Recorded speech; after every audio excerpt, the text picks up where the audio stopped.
Hi, this is Trey Pastor. I'm going to do some Mr. Nightmare reactions, and the first one's going to be trick-or-treating horror stories. Again, I love Mr. Nightmare, and it's been a while since I've done one, so I'm going to try to do 4 today. So this one will be, like I said, trick-or-treating one. So I'll be right back with my reaction. Okay, put my headphones in. Okay, here we go. Right now, go. Trick-or-treating horror stories. Story 1 by Brody Baxton. I experienced a sketchy situation on Halloween a couple years ago. Okay. My cousin came over for Halloween that year just to go trick-or-treating. I was 15 at the time, and I know that's a bit old for trick-or-treating, but hey, it's free candy. My cousin was also 15, and we were planning on taking it easy that Halloween and just hitting enough houses to make a reasonable haul before we went home. Okay. My friend and his younger brother went with us, but we eventually went our separate ways. It was pretty busy, and there was a whole lot of kids at every house with decorations up. Okay. My cousin Jack and I decided to hit some of the houses with lights on with no kids already on the front stoops. Okay. Lots of houses that we had already hit before that had no decorations up and had lights on all had people inside ready to deliver candy to trick-or-treaters. But all the other kids I know for a fact target the heavily decorated houses. Yeah. We ended up getting through like 4 houses in a minute because of no lineups. The next house in the line was not decorated at all, but there was a light on, so we thought we'd give it a shot. Okay. We knocked on the door, and immediately an older man opened the door. Okay. He opened it completely, which revealed 5 other guys just standing there. What? They were much younger than the older man who opened the door. I'm guessing they were in their late 30s, while the older man who opened the door was in his early 50s. What? He held out a bowl of candy, then reached in and grabbed some and put it in each of our bags. Okay. The older man asked Jack what his name was, and Jack responded to his question using a fake name. Jack said bye before the older man could say anything else. Okay. We walked off the front stoop, and alarms immediately started going off in my head. Okay. Jack seemed alarmed as well, and we started talking about how sketchy that was. Yeah. Why were there 6 guys right there when we opened the door? Exactly. Why were they all acting so strange? Those were the questions that were floating around in my head. Jack and I were a little spooked because of how weird that was. Yep. We went to 2 more houses, then we started walking to my house. Yeah. Jack and I glanced back at that house to see a car pulling out of the driveway. Oh. The car drove up the way we were walking and started slowing down right next to us. The roads were clear, and all the trick-or-treaters were on the sidewalks, so there should have been no reason the car slowed down right next to us. Exactly. We picked up the pace a bit, and that's when another car sped up behind them, eventually beginning to go the same pace as the first car. Oh. I recognized the guy driving the first car, and the guy driving the second car. The guy driving the first car was the older guy who gave us the candy, and the Okay. driver in the second car was one of the 5 guys just standing there suspiciously. There was also somebody in the passenger seat in the first car, but all I could see was the silhouette of the person. Oh, man. When Jack and I were 2 houses away from my house, we saw the first car park right across the street from my house. Oh. We didn't even see where the second car went. We just bolted back inside my house. Our parents, who were sitting in the living room talking, asked us what was wrong. Call the cops. We told them the whole story, and when we were finished, we went to the window to check if that car was still parked across the street. And it was. But then 5 seconds after I checked, it drove off. It had probably been parked there for the 5 minutes since we went inside my house. Yeah. My mom and Jack's mom wanted Jack and I to go show our dads the house where all those guys were in. Yeah. But eventually, our parents calmed us down and told us it was just a Halloween gag or something. Though I have my own theory on what was going on. Exactly. The reason why there were 6 guys in the main doorway was because when a lone trick-or-treater or group of trick-or-treaters much younger than Jack and I came to the door, they were looking to jump or snatch them. But when they saw that Jack and I were teenagers and literally the same height as them, they decided to play it cool, even though they still looked sketchy. And why they were following us in their cars, we will never know. But when the night ended and everyone was off to bed, I realized that house is only 1 block from my house. How about calling the cops? Story 2 by Tommy Gross.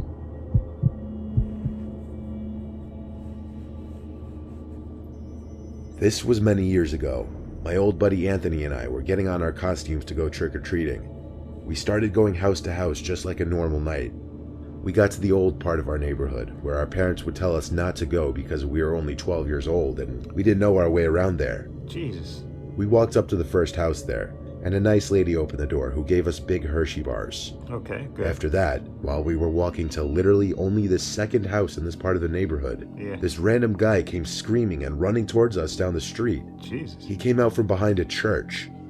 We thought it was just a Halloween prank at first, like anyone would. So Yeah. we stood there just laughing. Yeah. But as soon as he got up to us, he tried taking the pillowcase full of candy out of my hands. So Ah. my buddy Anthony started hitting him with his pillowcase. There you go. By the time we got to this old neighborhood, we had a lot of candy, so being hit with that pillowcase surely had to hurt. Anthony was hitting him until he let go of the pillowcase and There started you go. running away. There you go. We thought that was the end of him, until we started walking back, extremely shocked and confused. Yeah. I called my mom and asked her if she could pick us up because we were pretty far from home, and that whole experience kind of made us want to get off the streets. I don't blame. As soon as she got to our location, we explained what happened, and she almost didn't believe us. That's how ridiculous it sounded. Oh, come on. We got home around 10 p.m., and shortly after that, there was a knock at the front door. Oh. My dad figured it was just a late-night trick-or-treater, so he went to answer the door, and standing there was a man in a jumpsuit with a Michael Myers mask. Oh. My dad was confused because he was wondering what he was doing out alone trick-or-treating. Yeah. And based on his height and build, he looked like an older man, not a kid or a teenager. Yeah. Either way, my dad just gave him candy and didn't really care to say anything. But Ugh. while Anthony and I were sitting on the couch, we noticed him staring at us. Ah. Like his masked face was staring right at us in the living room. I felt slightly unsettled by it Okay. and was waiting for him to just turn and leave. My dad ended up shutting the door in his face when he wouldn't walk away. There you go. So fast forward to like 1 in the morning. We were about to go to bed, but on our way upstairs, we heard a knock at the door. There was Oh. no way I was opening the door at that hour, and I Exactly. knew this couldn't be anything good this late. Exactly. So I went to tell my dad there was a knock at the door, and he said just ignore it. So Anthony and I go up to the room and turn on a movie. How about call the cops? Anthony heard something though, and told me to mute the TV, and when I did, I heard it too. It was the sound of leaves crackling in the backyard. Oh. I looked in the backyard, and I saw that man in the Michael Myers costume, swinging on the swing set in our yard, staring into my bedroom window. Oh, man. I felt like my heart jumped out of my chest and up into my throat. Oh. It's like he was purposely recreating a scene from a horror movie to scare us. Yeah. I ran into my dad's room and told him that the man in the Michael Myers costume was on our swing set. He took on this expression of shock and concern just like ours, Yeah. and he looked outside, but he didn't see anyone there. Oh, come on. Then, right when we were looking, we heard a knock at the back door. Oh. My dad went downstairs to the door, but nobody was there. This man was toying with us, harassing us to scare us. It had to be a Halloween prank. My dad was equally concerned now.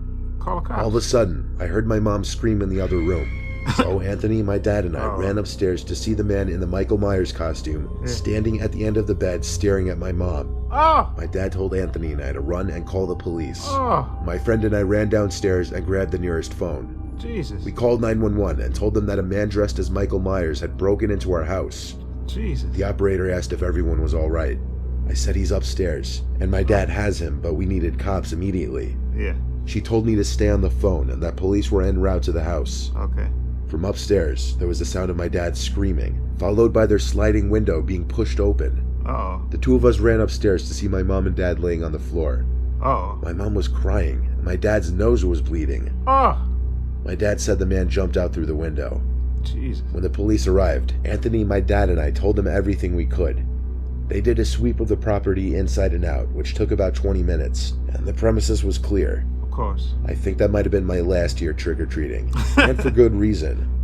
I still wonder if the man that tried to take my candy was the man wearing the Michael Myers costume. Probably And I was. deeply regret leaving that part out of the story we gave to the police. Yeah. You should have called the cops a lot earlier. Story 3. Anonymous.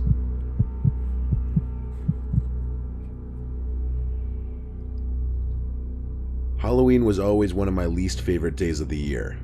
I never had a lot of friends in middle school or high school, so I never really had any plans on Halloween.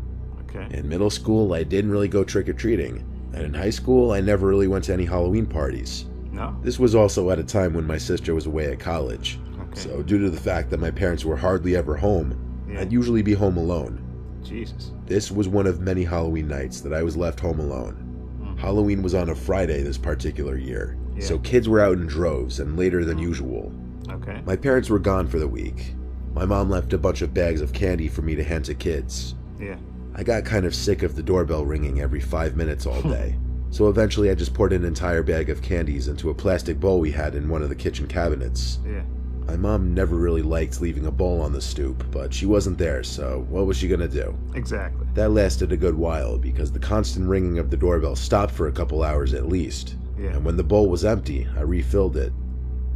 I wasn't expecting to hear the doorbell again the rest of the night because even if the bowl were emptied, I assumed people would know not to bother ringing the bell at a house with an empty bowl. Exactly. So when the bell did ring again, I was not only surprised, but also felt a hint of annoyance. I ignored the first ring. Okay. And about 30 seconds later, there was another ring. This time I got up from my computer, pausing the game I was playing, and went down to check who was at the front door. I opened the door, and there were two guys in white vendetta masks holding small plastic bags with very minimal candy inside, it seemed. Oh, come on. Neither of the two of them said trick or treat. They just ominously both stood there, and then lifted up their bags and held them open. I said, "Hang on, I'll get more candy." I felt intimidated, if I'm being honest. Okay. I went to get the bag of Reese's and grabbed a few to put in their bags. When I dropped the candies in their plastic bags, one of them, I don't know which, asked in a monotone voice, "Are you home alone?" Oh. I said no, but with a stutter because the question scared me. I said, "My parents are here." Then I said, "Have a good night," and shut the door. Yeah, I waited by the door listening to see if I'd hear them walk down the steps. I finally heard footsteps leaving, so I felt relieved and started going back upstairs. Okay. But that question, "Am I home alone?" kept haunting me. I couldn't just go back to my game after hearing that. And then I realized the possibility as to why they would have asked me that. Yeah. Because there were no cars at all in the driveway or in front of the house, yet the lights were on. Then when I, an at the time 14-year-old kid, opened the door, I probably looked like the easiest target ever. Exactly. My paranoia was clearly justified though, because while sitting at my desk trying to get back into my game, I heard this loud bang from my window. I was on the second floor, so clearly something was just thrown at the window. Yeah. My heart started to pound the inside of my chest again. In response, I turned off the computer screen and desk lamp to bring darkness into the room. I then looked out the window, and though I couldn't see anything out there because it was too dark, Yeah. another object was thrown at the window right in front of me, this one scaring me even more than the last. It sounded like a rock. I instantly felt this intensifying sense of danger. Yeah. I ducked back down behind the window and left my bedroom. I didn't have a cell phone at the time, only an iPod Touch, so I had to get to the kitchen house phone. I crawled my way down the stairs so not to be seen through any of the windows. Yeah. I got to the kitchen phone and dialed 911, but I think they saw even just the light from the little screen of the phone, because there was suddenly an aggressive banging on one of the kitchen windows. Oh, man. By now I was on the phone with 911 begging for help. As I crouch walked out of the kitchen and towards the back door, I screamed, realizing there was one of the guys in the vendetta masks on the other side of the back door, trying to open it. I started screaming into the phone for help, but around the same time, a familiar voice was calling from the other side of the front door. It was our next door neighbor, Chris. Okay. I rushed to answer the door and he came in, clearly happy to see I was okay. Yeah. He took the phone from me and spoke to the police for me. He saw the two masked men enter my backyard from his kitchen window and saw them throwing multiple things at the windows of the house. By the time any police officers arrived at the house, those two masked men clearly knew better than to have stuck around. Okay. Chris invited me to sleep at his place for the night just to be safe. Oh, boy, He was good friends with my dad before he moved, so he really didn't mind helping me. Having good relations with your neighbors may just save your life one day. You never know. What I do know is this experience made me hate Halloween just that much more. Oh, man. Make you hate Halloween even more. Oh, my God.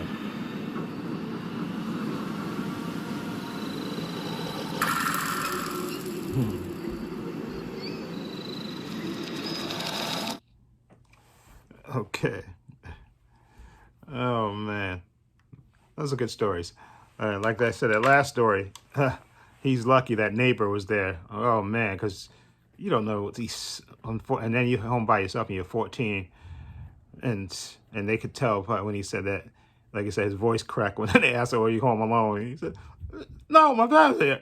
His voice, probably went up. They probably just knew he was just bluffing. So they said, "Okay, let's scare him. Okay, let's freak him out. Okay, and torture him." Kids are just sick, can be sick that way, especially teenage. But thankfully, the neighbor was there. That was a good thing. Like you said, that's a good thing. The neighbor was here. The good relations with the neighbor. So he saw them go through his yard and said, "Wait a minute, what the heck, what are these kids up to?" and stuff. And that was good. So he literally could have saved your life. Basically, could have saved your life, or at least because these kids would have probably been trying to torture you, just to freak you out, or had even more evil intentions. Oh man! And then the second story with the Michael Myers, man. Oh my God! First of all, these people in these stories, they don't call the cops when they should. They wait around too much. And oh my God, I can only imagine the mothers. She looks up and then this guy with a Michael Myers mask standing by the foot of your bed. Oh my God, you would have a heart attack. Some people probably have a heart attack. Oh man, that's just. Oh, because that reminds me of a story when my brother. I never forget this. In my not in this house where I'm at apartment, but this is years ago. When I remember I was in my room and watching TV, and I had all the lights cut off. All right, and I was standing in front of the TV, uh, you know, and then that's when Scream had came out, and he had one of those Scream masks, and the way, like, because I think it was late at night too, so I was like standing, in front of the TV, looking at the TV, and he came to the doorway, and back then, the door to my bedroom didn't have a door. There was no door there. I mean, we put up a blanket and stuff there. There was no real door there. So he stood, and I remember engrossed in the TV, whatever I was watching on TV. And then for some reason, I had a feeling, and I looked to my right, and then he's just standing there in one of those Scream masks, just standing in the doorway. And it freaked me out so much. I was literally getting ready to pick up the television because the TV was like a little miniature TV. I was literally going to pick that TV up and throw it at him as hard as I could until he just started busting out laughing and stuff. So I knew it was my brother and stuff. But that freaked me out. But then again, that story with the Michael Myers mask, that's, again, because you can't, the thing about that Michael Myers mask is because you can't tell, because the people can be emotionless, because that mask has no features in it, which makes it even more ominous. And because it has no features on it, it's just like, that's the same thing with the Scream mask. It just has you can't tell what the person underneath it is whether they're happy, angry, or whatever. It's that featureless mask that really freaks people out. But anyway, that was a scary story. And then the other one with the 6 guys. Oh man, going to the house and then you see 6 guys. Come on, an older man, and then come on, some guys in their 30s just standing around. Come on, that's not too fucking scary. Come on, during Halloween, come on. What is a bunch of grown men just hanging around, was waiting around, like you said, whether to snatch some kid up or something for evil intentions. Is that? And like I said, these people, they wait too long to call the cops for some reason. They have this thing in their head where they don't want to call the cops fast enough. That's insane. Call the cops, okay? At the first sign of danger, call the cops. Stop waiting. These people are just, to me, they wait too long, okay? Unless you got a weapon, okay, I would call the cops immediately and say, listen, and then that Michael Myers, the second story where he like I said, he punched the father in the nose and jumped and made his escape. Is that, oh my God. But again, they wait too long to call the cops. And like I said, he should have told his parents. I don't remember if he told his parents that some kid tried to run out and grab the candy and stuff. I don't think he told them that. But come on, again, these people, they wait too long to call the cops. They wait way too long, to me, in my opinion. I'd call the cops at the first sign of danger. Okay, so again, those are freaky stories. Anyway, let me know what you think of those 3 stories for Trick or Treat or Halloween stories. I think that's what they call it, Trick or Treat. Anyway, let me know what you think of those stories. I think they're all good. But again, that Michael Myers one, and then the second one, thank God for the neighbor. The last one, thank God for the neighbor coming to his rescue stuff. But I think the second story is kind of got to be the scariest because the guy actually broke into the house, and he was actually physically in the house, which is crazy. And he busted the father's nose, getting to get away, and that was he actually was in the house, so he could have actually killed the mom, the kid, and the father. So again, so I can understand why why the third guy in the third story, why he hates Halloween, because he just hates, because people act stupid. And remember there was that clown thing years ago, And I think that was happening not during Halloween. I think that was just people, random people, dressing up like clowns and staring up at people and stuff just to freak people out and stuff. And those people need to be locked up, okay? Because those are potential serial killers, just in my opinion. Anyway, let me know what you think of these Halloween horror stories. What do you think of it? Feel free to leave comments down below. I have links to my social media in the description box: Facebook, Twitter, Instagram. Also have a link to my other channel, Bob Views and Opinions. Please check that out as well. Also have a link down below to Mr. Nightmare. Please check his channel out and subscribe to him. He has a great channel. Love his stories. Just sounds great. And again, let me know which story you think is the scariest. I think the Michael Myers one was the scariest, the second one, because he was actually physically in the house. And again, that Michael Myers mask is so expressionless, and especially if that guy had any kind of height, that would make it even more ominous. Big tall guy, just with that Michael Myers mask on, just standing there. I'm surprised the mom didn't have a heart attack. Anyway, let me know what you think. Okay. And also have a link down below to my patron. Please check my patron channel out. And I want to say a special thank you to my patron. His name will appear in this video somewhere. I want to say thank you to him for supporting me. And again, my patron's only $5 a month. Tons of content on there. Tons of unedited content on my TV show reactions on there on my patron. And I may start to do movies on my patron channel as well. So check that out. I may do the patron there, and I may do it on my regular Trade Pastor channel as well.